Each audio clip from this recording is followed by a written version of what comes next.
Hi, it's me again with Corel Tips and Tricks. Somebody sent me this file. I made a copy of it because I'm going to do it two different ways. He's having trouble with the Smart Fill tool leaking when he puts in yellow where the white is.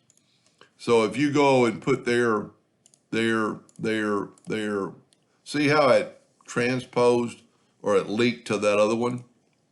All you have to do, or what I do, is fill that in with yellow and then fill that one in with yellow. So it leaked there, so I'm going to fill that one in with yellow. And then you don't want to do that, but then what you can do is delete that other yellow. And that didn't work so well, but it worked that time. What it does, see, like right there, this is going to be probably the best example. It leaked to that other square, so I'm going to back up, and I'm going to go ahead and fill that leak in first, and then fill that, and then I can actually take that yellow away.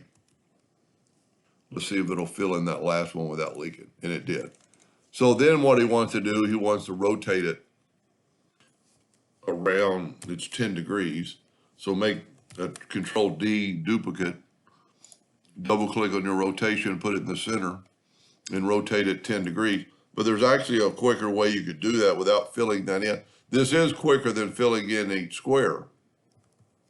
But what you can do, especially in this case, it is exactly 20 inches.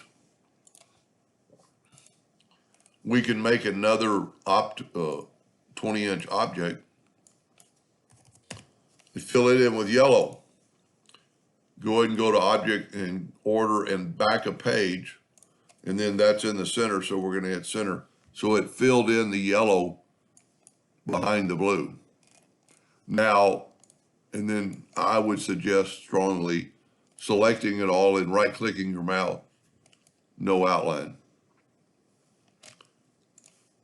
So if your Smart Fill leaks sometimes, fill in the place that is leaking.